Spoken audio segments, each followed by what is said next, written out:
अप्रैल फूल पर मुसलमानों के नाम एक अहम पैगाम।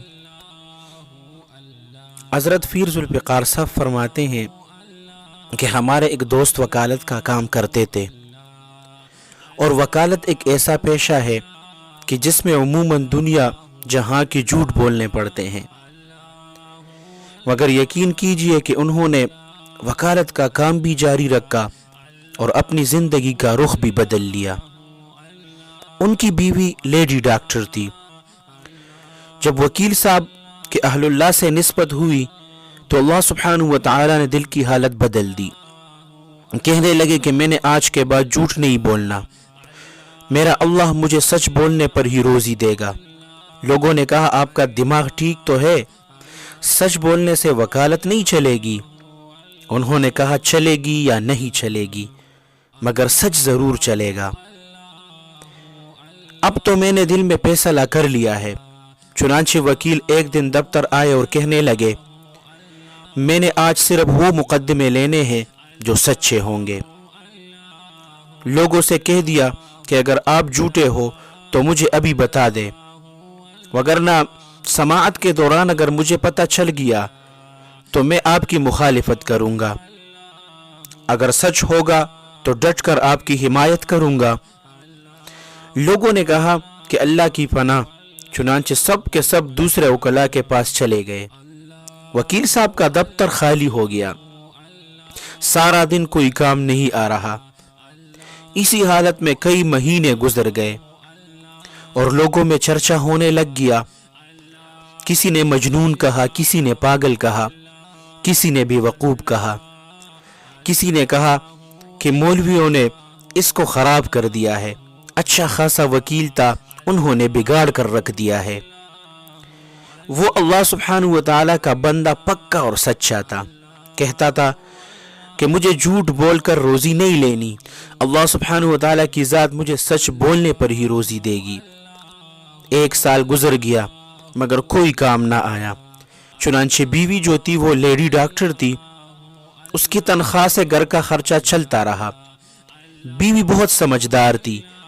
एक दिन वकील साहब से कहने लगी, जब आप झूठ बोलना छोड़ चुके हैं तो आप वकालत को खैराबाद कह दें और तिजारत का पेशा इख्तियार कर ले। आप सच ही बोले, अल्लाह उसी में आपको बरकत देगा। वकील साहब ने कहा कि नहीं, बोलना भी सच है और करनी भी वकालत है। बीवी ने कहा, अच्छी बात है, मेरी दुआएं और मेरा ताउन आपके साथ है, अल्लाह सुब्हानहू व तआला आपको कामयाब फरमाए। वकील साहब 1 साल तक घर से दफ्तर आते और सारा दिन पंखे के नीचे बैठकर अखबार पढ़ते और घर वापस चले जाते। एक दफा जजों के सामने तस्करा हो गया कि पुला वकील झूठे मुकदमे नहीं लेता, गुर्बत बर्दाश्त कर रहा है और कहता है कि मर जाऊंगा मगर सच को नहीं छोड़ सकता। सब जज साहिबान इस बात से बड़े मुतासिर हुए। वक्त के साथ साथ उनकी इज्जत लोगों के दिलों में पैदा होना शुरू हो गई। वो कहने लगे कि 1 साल इम्तिहान का था, दूसरा साल शुरू हुआ तो जितने भी दीनदार लोग थे, जमात वाले थे, तसव्वुफ वाले थे, मदरसों वाले थे, उन लोगों ने सोचा कि ये पुला वकील सच्चे मुकदमे लेता है, हमारे मुकदमे सच्चे हैं, थोड़ा बहुत पैसा हम दे देंगे, उनका भी गुजारा हो जाएगा। चुनांचे वो आना शुरू हो गए। जो भी आता सच्चा मुकदमा लेकर आता। वकील साहब मुकदमा लेकर अदालत में जाते और उनके हक में फैसला हो जाता।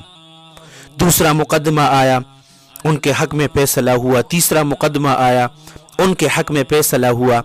चंद दिन गुजरे तो जज साहिबान आपस में मिले और कहने लगे कि ये वकील साहब जो भी मुकदमे लाता है वो सच्चे होते हैं, इसलिए अब इससे ज्यादा सवाल ही न किया करो। चुनांचे वकील साहब मुकदमा लेकर जाते तो चंद मिनटों के अंदर अंदर उनके हक में फैसला हो जाता।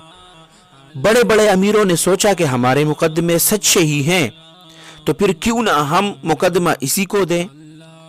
जब वो आना शुरू हुए तो पैसे ज्यादा मिलने लगे। जब वकील साहब झूठ सच बोलते थे तो 1 महीने का 20,000 रुपया कमाते थे اور جب سچ بولنا شروع کیا تو ایک ماہ میں 40,000 کمانے لگے۔ سچ بولنے پر اللہ سبحانہ و تعالی نے دگنا رزق دے دیا۔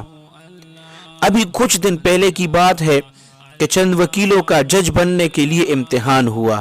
ہمارے اس دوست وکیل کو بھی کامیابی ہوئی اور وہ جج بن گئے۔ ایک وقت تھا کہ وہی آدمی ایک وکیل کی جگہ کھڑے ہو کر جھوٹ بولتا تھا۔ جب سچ بولنا شروع کیا تو اللہ سبحانہ و تعالی نے اس کو عدالت کی کرسی پر بٹھایا۔ پہلے وہ کھڑا ہو کر سر کہہ رہا تھا، اب اللہ سبحانہ و تعالی نے عدالت کی کرسی پر بٹھا دیا۔ اب وہاں پر بیٹھ کر حکم نامے جاری کرتا ہے۔ میرے دوستو بزرگوں، یہ بات ثابت ہو گئی کہ جو سچ بولے گا اللہ سبحانہ و تعالی اسے فرش سے اٹھا کر عرش پر بٹھا دے گا۔ اس لیے میرے تمام سامعین سے درخواست ہے کہ 1 اپریل جھوٹ بولا جاتا ہے، اس سے خود بھی بچے اور دوسروں کو بھی بچائے اور اس کو ترغیب دے کہ جھوٹ نہ بولے۔